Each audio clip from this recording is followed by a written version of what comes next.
Chicken मंडी वाला कहानी उनकी नवीनतम कहानियों में से एक है, जिसका उद्देश्य मनोरंजक कहानी के माध्यम से नैतिक मूल्यों को सिखाना है।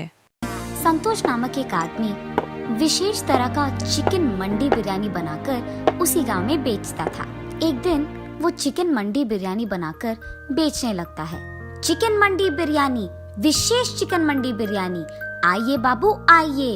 ऐसा चिकन मंडी बिरयानी आपको और कहीं नहीं मिलेगा, इसीलिए जल्दी से आइए और खाइए। एक चिकन मंडी बिरयानी का सिर्फ 250 रुपए। जल्दी आइए बाबू, जल्दी आइए। उसके ऐसे चिल्ला चिल्ला कर बेचने के कारण आते जाते लोग उसी के मंडी के दुकान जाकर वहाँ बिरयानी को खरीद कर खाते थे। अरे संतोष, तुम्हारे तरह ये विशेष बिरयानी और कोई नहीं बना सकता। कितना ताजा और कितना स्वादिष्ट है ये बिरयानी। सच में तुमने कमाल कर दिया। ये तो मुझे पता है कि मेरे तरह इस विशेष चिकन मंडी बिरयानी को यहाँ और कोई नहीं बना सकता। ये कह के वो उसके दुकान आए हुए मेहमान को बिरयानी देते हुए रहता है।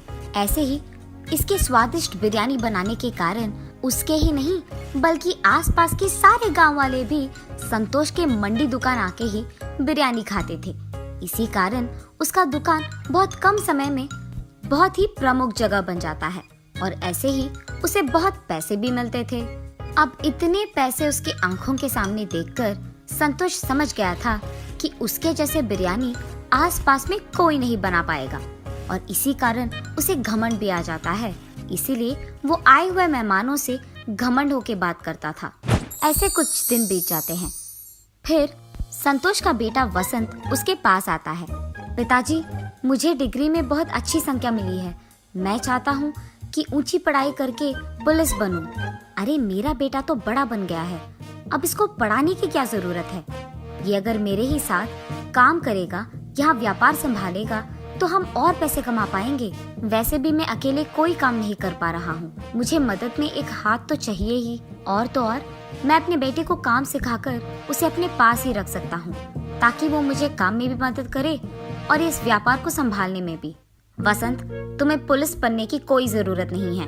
हमारे पास उतने पैसे भी नहीं है कि तुम्हें पढ़ाऊं। इसीलिए यही बेहतर है कि तुम मेरे साथ व्यापार में साथ दो और यहाँ दुकान में मुझे मदद भी चाहिए। और तो और ऐसे हमारे व्यापार को संभाल के मेरे साथ मदद करते हुए काम करोगे तो पुलिस की नौकरी की वेतन से बहुत ज्यादा कमा पाओगे। और कब समझोगे बेटा, मेरे साथ काम करो, ज्यादा पैसे कमाओ और खुश रहो। अब चुपचाप कल से यहाँ शुरू हो जाओ, ठीक है? क्या मैं अपना पढ़ाई रोककर पापा के साथ मंडी की बिरयानी बना के उसे बेचूं? हाँ, अब अगर पापा की बात नहीं सुनूंगा तो वो बहुत बुरा मान जाएंगे। तो अब करना ही पड़ेगा और उनका बात सुनना ही पड़ेगा। यही सोचते हुए वो निराश होकर अपने घर चले जाता है और इस सोच में पड़ जाता है कि वो क्या करे। अरे हाँ, मैं ऐसा कर सकता हूँ। मैं पापा के साथ सुबह दुकान में उनकी मदद करूँगा और शाम को घर लौटते ही अपनी पुलिस ट्रेनिंग के लिए तैयार हो जाऊँगा। पैसे मैं पापा को पता चले बिना माँ से ले लूँगा। ऐसे तो पापा भी खुश रहेंगे और मैं भी। ऐसे ही उसके बाद उसके फैसले के मुताबिक ही वसंत दिन में अपने पापा के साथ और उनकी मदद करते हुए रहता था और रात में उसकी माँ की सहायता से पुस्तकों को खरीदकर पुलिस बनने की तैयारी करता था। ऐसे कुछ दिन बीत जाते हैं। फिर उसकी परीक्षा का वक्त आता है। परीक्षा के दिन सुबह वो उसके पिता के साथ दुकान नहीं जाता है, बल्कि वो अपना परीक्षा खत्म करके वहाँ से दुकान चले जाता है और हर रोज की तरह उसके पिता की मदद करने लगता है। लेकिन रात भर की पढ़ाई के कारण उसे बहुत नींद आने लगती है और वो दुकान में काम करने के बजाय गहरी नींद आने के कारण टेबल पे सो जाता है। टेबल पे सो जाना वसंत के पिता संतोष देखते हैं और गुस्से में उसके पास जाकर ऐसे कहते हैं, वसंत, वसंत, सुबह सुबह तुम्हें नींद क्यों आ रही है? तुम रात भर सोए नहीं? जी पापा, वो मुझे नींद आ गई अचानक तो मैं सो गया। माफ कीजिए, मैं काम करना शुरू कर दूंगा। वसंत, तुम ऐसे ही करोगे तो अमीर छोड़ो नालायक बन जाओगे। और इतना ही नहीं, ये दुकान ही हमें वो पैसा देगा जिसके सपने हम देख रहे हैं। ऐसे ही सोते रहोगे तो सपना सच कब करोगे? ऐसे गुस्से में उसको डांट कर संतोष वहाँ से चले जाता है। वसंत की परीक्षा खत्म हो जाने के कारण वो अगले दिन से हर रोज की तरह उसके पिता के दुकान जाकर सारे काम वैसे के वैसे ही करने लगता है और उसके परीक्षा के परिणाम का इंतजार भी करता है। कुछ दिन बाद उसके परीक्षा के परिणाम आ जाते हैं। उसमें वसंत के अच्छे मार्क्स आने के कारण उसे जल्द ही पुलिस की ट्रेनिंग के लिए जाने की जरूरत पड़ जाती है। तो इसका मतलब ये हुआ कि मेरे कहने के बावजूद तुमने पढ़ाई करके पुलिस की नौकरी के लिए कोशिश किया है। मैंने तुम्हें बहुत बार समझाया कि उससे ज्यादा पैसे हमारे इस व्यापार में आएंगे। चलो छोड़ो, तुम्हें तो वैसे भी ये बातें समझ में नहीं आएंगी। अब से तुम्हारे बिना भी यही व्यापार अच्छा चलेगा और अकेले ही मैं इसे खूब चला सकता हूँ। तुम्हारे आने या जाने से कोई फर्क नहीं पड़ता है और अब से तुम्हारा घर में रहना या ना रहना तुम्हारी मर्जी है। इससे मुझे कोई फर्क नहीं पड़ेगा। अब से मुझे तुम्हारी जिंदगी के बारे में कुछ भी नहीं पता चलना है। तुम्हें जो करना है करो। ऐसे गुस्से में वसंत पे क्रोधित होकर संतोष वहाँ से चले जाता है। काश पापा समझ पाते कि पुलिस की नौकरी मेरे लिए बहुत जरूरी है और यही मेरा ख्वाब है, मेरा सपना है और मैं सिर्फ यही करना चाहता हूँ। अब नहीं समझ पा रहे हैं। आशा करता हूँ कि पापा कभी न कभी मेरी इस बात को, इस सपने को समझ पाएंगे। पर अगर अब मैं इनके लिए ये नौकरी छोड़ दूंगा तो आगे कभी नहीं कर पाऊंगा। इसीलिए मुझे देर नहीं करना होगा। अभी मुझे पुलिस की ट्रेनिंग के लिए चले जाना होगा।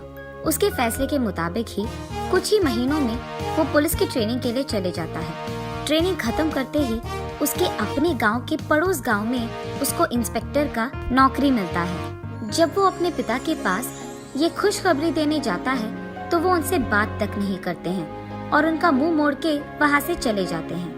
वसंत उसकी नौकरी बहुत इज्जत और जिम्मेदारी से निभाता है और इसी कारण उस सारे गांव में और पड़ोसी गांव में भी उसकी बहुत तारीफ करते थे। और यहाँ संतोष उसके दुकान में कोई भी नौकर नहीं लगाता है, अकेले ही सारे काम करते रहता है।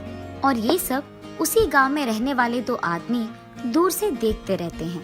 संतोष को सारा दुकान और व्यापार अकेले संभालते हुए देख वो दोनों आदमी एक दिन जब संतोष उसके दुकान पे नहीं था, उस मौका देखकर उस दुकान को कब्जा कर लेते हैं। दुकान को लौटने के बाद जब संतोष देखता है कि उसके दुकान में दो नए लोग काम कर रहे थे, वो चौंक जाता है और उनसे जाकर पूछता है, आप इसी गांव के लोग हो ना? क्या आपको पता नहीं है कि ये मेरा दुकान है? आप यहाँ बिरयानी क्यों बना रहे हो? हाँ, ये हमारा दुकान है। तुम हमारे दुकान आकर हमसे ही पूछ रहे हो? तुम ये बताओ कि यहाँ क्यों आए हो? ऐसे हमारे दुकान को तुम्हारा दुकान कहोगे तो हम चुप नहीं बैठने वाले। उन आदमियों का ऐसे कहने के कारण संतोष चौंक जाता है और उसके पड़ोसी दुकान वाले के पास जाता है। भैया, आपको तो पता है कि ये मेरा दुकान है, तो ये लोग आ रहे थे, आपने उन्हें रोका क्यों नहीं? अरे वाह, जब हमें तुम्हारी जरूरत थी तो तुम बहुत घमंड थे। अब जब तुम्हें हमारी जरूरत आ गई तो हम क्यों तुम्हारी मदद करें? चलो जाओ यहाँ से। ये सुनकर वो बहुत निराश हो जाता है और उसी दुख में संतोष उसके घर चले जाता है और हर दिन यही सोचता है कि इस मुसीबत से वो बाहर कैसे आए। और ऐसे बहुत दिन बीत जाते हैं। कुछ दिन बाद संतोष को उसके पड़ोस गांव के दोस्त की याद आती है और उसके पास जाकर वो जो कुछ भी हुआ समझाता है। तब उसका दोस्त, अरे संतोष, इस बात के लिए इतना दुख? तुम चिंता मत करो, हमारे गांव का पुलिस अधिकारी जो है वो बहुत ही अच्छे इंसान है, सबकी मदद करते हैं। जब हमारे गांव वासी का बाइक खो गया था तब भी उस पुलिस इंस्पेक्टर ने हमारी बहुत मदद की थी और इस आदमी को उनका बाइक भी लौटा दिया। वो इतने अच्छे आदमी हैं, मुझे जरूर यकीन है कि वो तुम्हारा भी मदद करेंगे। चलो बिना कोई देरी के उनके पास चले जाते हैं। ये कहकर संतोष का दोस्त उसको उस पुलिस अधिकारी के पास ले जाता है। इंस्पेक्टर साहब, यही है मेरा दोस्त संतोष। और जो कुछ भी हुआ वो इंस्पेक्टर को बताता है। जब संतोष इंस्पेक्टर से मिलने जाता है, वहाँ अपने बेटे को देख संतोष चौंक जाता है और बिना कुछ बात किए वो वहाँ से चलने लग जाता है। पापा रुकिए, हमारी दुकान पे किसी ने कब्जा कर दिया। मैं उन्हें नहीं छोड़ूंगा, हम हमारी दुकान को वापस पाएंगे। चलिए। अरे संतोष, इंस्पेक्टर साहब तुम्हारे बेटे हैं, तुमने तो ये बात बताई भी नहीं। अरे अब चिंता करने की कोई जरूरत नहीं, तुम्हारा बेटा है ये, काम करके ही वापस आएगा। चलो हम भी उसके साथ जाते हैं। और ऐसे वो तीनों संतोष के दुकान के पास जाते हैं। वहाँ दो और लोगों को काम करते हुए देख, हम सालों से इस दुकान में काम कर रहे हैं, तुम्हारी इतनी जुर्रत कि तुम यहाँ कब्जा करके बिरयानी बना के बेच रहे हो? हमारी दुकान हमें वापस कर दो, वरना तुम्हें तो मैं छोड़ूंगा नहीं। अरे साहब, हमें तो पता भी नहीं था कि ये आपका दुकान है। हमने इसका कब्जा कर दिया और उसके लिए हमें माफ कर दीजिए। हमें हमारी गलती का एहसास हो गया है। आप आपकी दुकान को वापस ले लीजिए, हम यहाँ से चले जाएंगे साहब। आइंदा अगर ऐसे ही किसी का दुकान या कुछ भी कब्जा किया तो देखना क्या होगा। जी साहब, माफ कीजिए। उसके बाद वसंत उसके पिता संतोष को और संतोष के दोस्त दोनों को उसके घर ले जाता है। बेटा, मैंने तो तुम्हारी बात भी नहीं सुनी थी, पर फिर भी तुमने मेरे खिलाफ कोई भी गुस्सा नहीं रखा है, और जब मुझे तुम्हारी जरूरत पड़ी तो तुमने ही हमारे दुकान को उन लोगों के कब्जे से आजाद किया। अगर तुम पुलिस की नौकरी नहीं करते या पुलिस की पढ़ाई नहीं करते तो आज ऐसा नहीं होता। हम दोनों शायद उसी दुकान में काम करते हुए किसी और के कब्जे के कारण रो पड़ते थे। उससे ज्यादा हम कुछ नहीं कर पाते, पर आज तुम्हारी इस पढ़ाई के कारण ही मैं इस मुसीबत से निकल पाया हूँ। आज तुम्हारी वजह से मुझे मेरी गलती का एहसास हुआ है। कोई भी नौकरी करते हुए ज्यादा पैसे कमाकर घमंडी रहना सही नहीं है। तुम्हारी तरह अच्छी पढ़ाई करके, मेहनत करके, काम करते हुए सारे गांव वालों का इज्जत कमाना सच्चा काम है, और यही नेक और ईमानदार काम है। ये मैं समझ नहीं पाया बेटा, और इसके लिए मुझे माफ कर दो। पापा, आपको आपकी गलती का एहसास हो गया, मेरे लिए यही काफी है। चलो ये सब भूलकर हम पहले की तरह खुश रहेंगे। तब से संतोष घमंडी व्यवहार छोड़कर सभी के साथ अच्छे से बात करते हुए, मेहनत से काम करते हुए उसके व्यापार को संभालते रहता है। और दूसरी तरफ उसका बेटा वसंत पुलिस की नौकरी करते हुए सबकी सहायता करते हुए खुश रहता है। दोनों मिलकर उनके अपने अपने काम का इज्जत करते हैं और खुश रहते हैं। भुट्टे वाला। एक गांव में 3 सबसे अच्छे दोस्त भूषण, रवि और संतोष रहते थे। इन तीनों दोस्तों ने मिलकर मकई की फसल की कटाई शुरू की। उनकी पत्नियां नाश्ते के डिब्बे के साथ रोज खेत आती थीं और अपने पतियों को खाना खिलाती थीं। तीनों किसान एक दूसरे के बहुत करीब थे, यहाँ तक कि उनकी पत्नियां भी एक दूसरे के बहुत करीब थीं। तीनों ने बहुत मेहनत की और बदले में उन्हें बहुत अच्छी फसल मिली। इसके साथ वे गांव के बाजार में मकई बेचने लगे।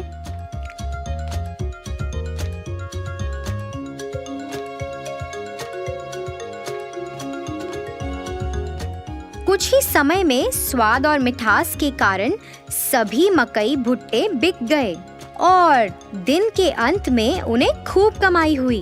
उन्हें जो भी मुनाफा मिलता था वह उस पैसे को अपनी पत्नियों को भविष्य में उपयोग के लिए दे देते थे। उन 3 दोस्तों के लिए फसल काटना, खेत में देखभाल करना। तीनों किसान अपनी दिनचर्या में व्यस्त हो गए। उनकी पत्नियां अपने दैनिक घरेलू कामों को पूरा करती थीं और एक साथ एक जगह बैठकर फिर गपशप करती थीं। फिर एक दिन रवि और संतोष की पत्नी आपस में बैठकर बातें कर रहे थे। फिर भूषण की पत्नी अपने गले में एक बहुत लंबी सोने की माला पहनकर आश्चर्यजनक तरीके से उनके पास आई। अन्य 2 महिलाएं उस लंबी सोने की माला को देखकर आकर्षित हुईं और वो भी वैसी माला खरीदना चाहती थीं। यह जानने के बाद कि भूषण की पत्नी ने अपने पति की बचत से सोने की लंबी चेन खरीदी है, उन्होंने भी अपने पतियों की बचत से सोना और साड़ी खरीदे और फिर उन्होंने ऐसा करना शुरू कर दिया।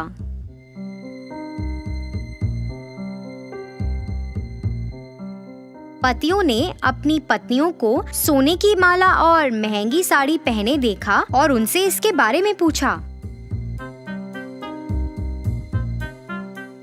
ऐसा बेफजूल खर्च पर पैसा बर्बाद करने के कारण वह सभी अपनी पत्नियों से नाराज थे और तीनों गुस्से में घर से निकल गए और सीधे खेत में आ गए। तीनों ने इस पर चर्चा की। वह उन्हें सबक सिखाना चाहते थे। उन्हें ऐसा लगा कि अगर वह अब सही निर्णय नहीं लेंगे तो भविष्य में नुकसान उठाना पड़ सकता है। इसलिए वे एक विचार लेकर आए जो इस मामले में उनकी मदद कर सकता था। इसे लागू करने के लिए सभी घर वापस गए।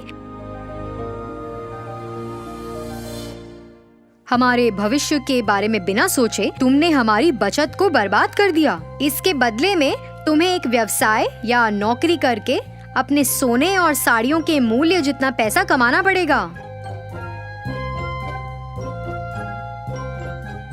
तुम तीनों आपस में फैसला करो कि इतनी बड़ी रकम कैसे कमाओगे और हमें अपना अंतिम फैसला सुनाओ।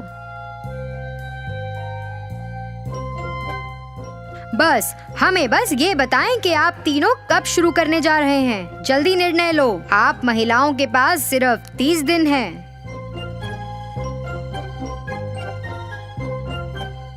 तीनों अपनी पत्नियों को समझाकर घर से निकले। उसके बाद तीनों पत्नियां अपने सामान्य स्थान पर मिली। 30 दिनों में इतनी बड़ी कमाई कैसे संभव है? इतनी बड़ी रकम कमाने के लिए हमें ऐसा व्यवसाय शुरू करना होगा जो इस गांव में अभी तक नहीं है। यह क्या व्यवसाय हो सकता है?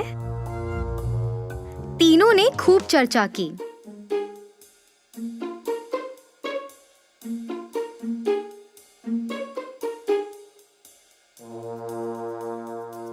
अरे मेरे पास विचार है। हमारे पति से सभी भुट्टे खरीदते हैं। हम 3 प्रकार के भुट्टे बेच सकते हैं।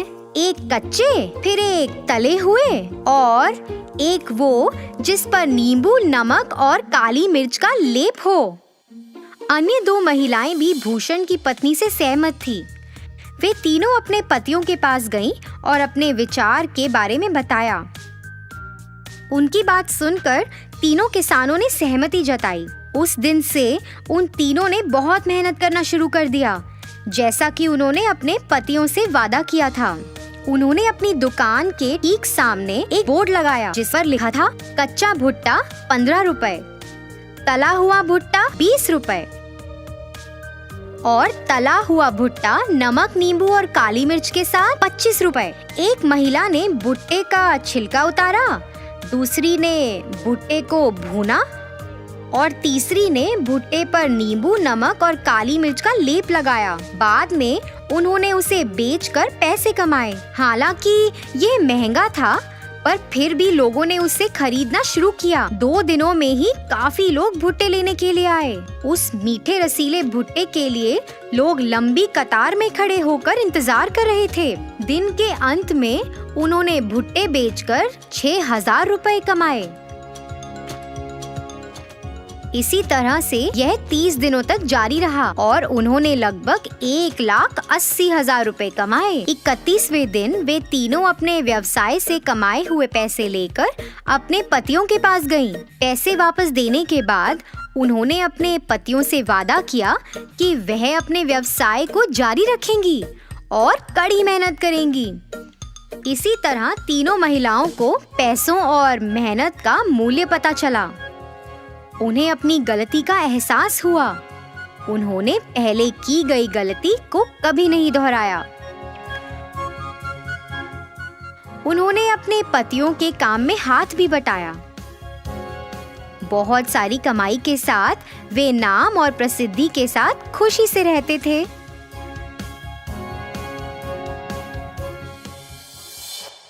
माधवपुर नामक एक गांव में थे 2 आदमी, विनोद और सात्विक, जो पड़ोसी थे। विनोद था बहुत आलसी और कोई काम नहीं करता था, और सात्विक के पास बहुत गाय थे। जिनका दूध बेचकर वह पैसे कमाया करता था। इसी दौरान दूध का धंधा काफी बढ़ रहा था, तो सात्विक ने सोचा कि अब वह पड़ोसी गांव में भी दूध बेचना शुरू करेगा। अपने जमाए हुए पैसों से उसने नई साइकिल खरीदी, जिससे वह बाकी के गांवों में जाकर दूध बेचने लगा। एक सुबह जब सात्विक काम के लिए अपनी साइकिल पर निकला, तब विनोद ने उसको देखा। अरे, मुझे बिना बताए सात्विक ने नई साइकिल खरीद ली। उसके लौटने के बाद पूछूंगा। ऐसा सोचकर विनोद उसके घर के बाहर सात्विक के लौटने का इंतजार करने लगा। कुछ समय बाद सात्विक दूध बेचकर वापस आया। जब हो सात्विक, तुमने नई साइकिल खरीद ली? हाँ विनोद, क्यों, क्या हुआ? अरे कुछ नहीं, बस यही जानना चाहता था कि नई साइकिल के लिए पैसे कहाँ से आए।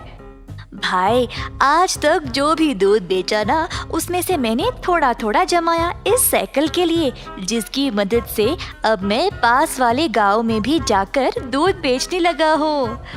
अच्छा, अरे तू तो काफी समझदार निकला सात्विक। विनोद हंसते हुए सात्विक के लिए खुश होने का नाटक किया और फिर अपने घर चला गया। घर जाकर विनोद सोच में पड़ गया कि इतने कम समय में सात्विक ने नई साइकिल खरीद कैसे ली। विनोद ने खुद तो कुछ नहीं लिया। उदास होकर विनोद गहरी सोच में ही डूबा रहा। मैं क्यों इतना उदास रहूं? अगर मैं भी सात्विक की तरह कुछ काम करूं तो पैसे जमा कर मैं भी अपनी मनपसंद चीजें खरीद सकता हूं। पर मैं करूं क्या? अरे हाँ, मुझे तो जलेबी बनाना बहुत अच्छी तरह से आता है। हाँ, मैं एक जलेबी की दुकान शुरू करूंगा।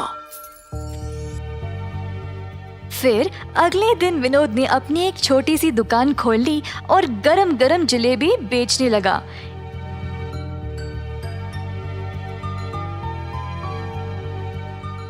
एक जलेबी 5 रुपये, आधा किलो 50 रुपये और 1 किलो 100 रुपये में। इस प्रकार विनोद ने बहुत स्वादिष्ट जलेबी कम भाव में बेचने लगा।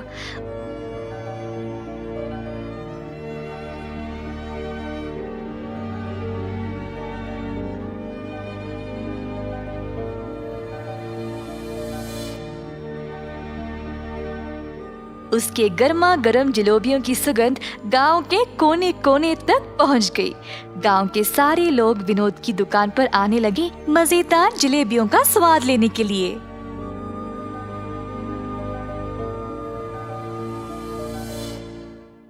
कुछ ही दिनों में विनोद की जलेबी बहुत मशहूर हो गई।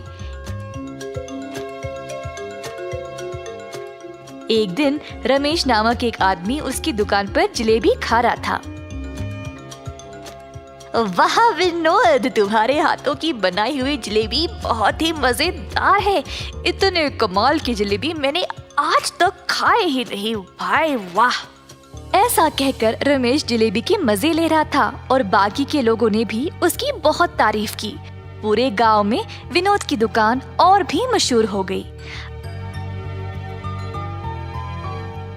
अब धीरे धीरे विनोद थोड़ा घमंडी बनने लगा।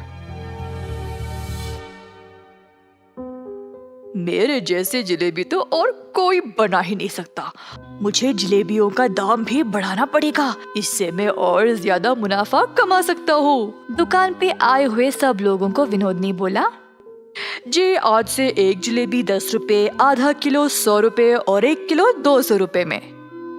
एक आदमी उदय जो जलेबी खरीदने आया था, उसने कहा, अरे भाई साहब, जलेबी इतनी महंगी कब से हो गई है? बाकी के दुकानों में तो किलो 100 रुपए में ही बेचते हैं। अगर मेरे जैसे स्वादिष्ट जलेबी कहीं और मिले ना, तो वही जाकर खा लीजिएगा, मुझे कोई फर्क नहीं पड़ेगा।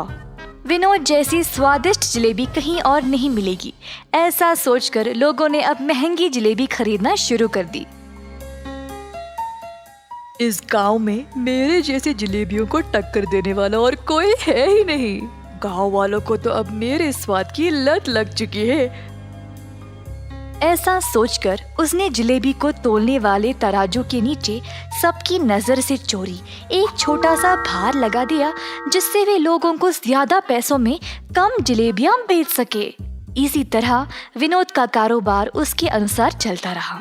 एक दिन गांव के जमींदार को विनोद की जलेबियों के बारे में पता चला, तो उन्होंने अपने नौकरों को उसके पास 1 किलो जलेबी लाने के लिए भेजा। नौकर गए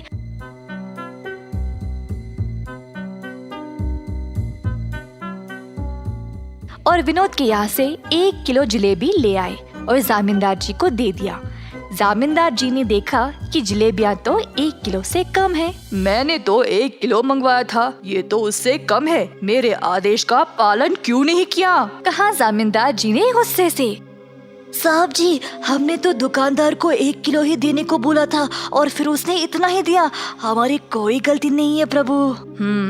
चलो हम इस जलेबी वाले के पास जाकर देखते हैं कि वह असल में कर क्या रहा है। दुकान के पास पहुंचने ही वाले थे जब जमींदार जी ने एक भिखारी को उस जलेबी की दुकान की ओर जाते हुए देखा, तो वह रुक गए और अपने नौकरों को भी रोक दिया। जमींदार जी देखना चाहते थे कि दुकानदार उस भिखारी को किस तरह जलेबी बेचेगा। जमींदार और उनके नौकर पास वाली दुकान के पास खड़े होकर नजारा देखने लगे। एक जलेबी कितने की है भाई साहब? एक जलेबी 10 रुपए। भिखारी के पास थे सिर्फ 2 रुपए, तो उसने वो निकाला और बोला, बस 1 जलेबी दे दो। विनोद ने कहा, 10 रुपए की एक जलेबी है, 2 रुपए में नहीं मिलेगी। ये सुनकर भिखारी वहाँ से जाने ही वाला था जब विनोद ने उससे रोककर कहा, हो, तूने यहाँ पर खड़े होकर मेरी जलेबियों का सुगंध लिया है, उसके लिए वो 2 रुपये। हे भगवान, मेरे पास तो ये 2 रुपये ही है और तुम ये भी इतनी बेरहमी से मांग रहे हो। मैं नहीं दूंगा। इसी दौरान जमींदार जी वहाँ पर पहुँचे और अपने पास रखे हुए पैसों का थैला भिखारी को दिया और कहा, तुम्हारे 2 रुपए के बदले में इस दुकानदार को तुम ये पैसे का थैला दे दो। अरे, आप तो बड़े लोग हो साहब, आपको तो न्याय करना चाहिए। अगर आप इस दुकानदार को पैसे दे दोगे तो कैसे? मेरी बात मानो और दुकानदार को ये पैसे दे दो। भिखारी ने माना और पैसे विनोद को देने गया जब जमींदार ने कहा, 1 मिनट रुको, इस थैले को पहले जोर से हिलाओ। भिखारी ने थैले को जोर से हिलाया तो थैले में से सिक्के छन छन करने लगे। पैसों की आवाज सुनाई दी क्या विनोद? सुनाई दी साहब। अगर ये बात है तो फिर भिखारी ने अपना भुगतान दे दिया है। क्या साहब, पैसे तो इसने दिए नहीं और आप बोल रहे हो कि दे दिए? पैसे की आवाज तुमने सुन ली ना, बिल्कुल उसी तरह जिस तरह भिखारी ने तुम्हारी जलेबियों की सुगंध सूंघ ली थी। तुम्हें तुम्हारी जलेबियों की सुगंध के पैसे इस थैले के पैसों की आवाज से ही मिल गई। तुरंत विनोद को अपनी गलती का एहसास हुआ और उसने जमींदार जी से माफी मांगी। तुमने केवल यही गलती नहीं की, तुम्हारे जलेबियों का मूल्य बाकी की दुकानों से बहुत ही ज्यादा है और उसके ऊपर गलत तरीके से तोलकर तुम ज्यादा पैसों में कम जलेबियां बेचते हो। साहब जी, बस एक बार के लिए मेरी गलती को माफ कर दो, मैं ऐसी गलती दोबारा कभी नहीं करूँगा। तुमने आज तक बहुत गलतियाँ की है, तुम्हें तो इस गरीब को एक जलेबी भी देने का मन नहीं किया। अब मैं तुम्हें ये आदेश देता हूँ कि अभी इसी वक्त अपनी इस जलेबी की दुकान को बंद करो। ये बात सुनकर विनोद बहुत डर गया और उदास हो गया। जमींदार जी से गिड़गिड़ाकर माफी मांगता रहा जब उसी रास्ते सात्विक आया। विनोद की परिस्थिति देखकर सात्विक उसकी दुकान पर आया और बोला, जमींदार साहब, मैं आपसे विनती करता हूँ, कृपया आप विनोद को इस बार माफ कर दे। सात्विक के अच्छे स्वभाव के बारे में जानते हुए इस बार तो सात्विक की बात सुनकर उसके अच्छे बर्ताव को ध्यान में रखते हुए मैं तुम्हें माफ कर देता हूँ विनोद। कम से कम अब से पूरा मन लगाकर मेहनत से और ईमानदारी से अपना काम करो। ऐसा कहते हुए जमींदार जी वहाँ से चले गए।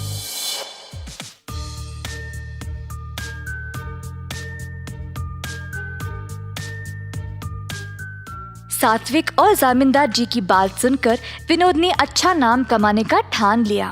पूरी लगन और ईमानदारी से उसने दोबारा अपना कारोबार शुरू किया।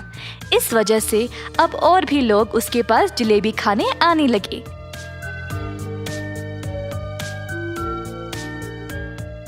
अंत में विनोद खुशी खुशी से और सच्चाई से अपना जीवन बिताने लगा।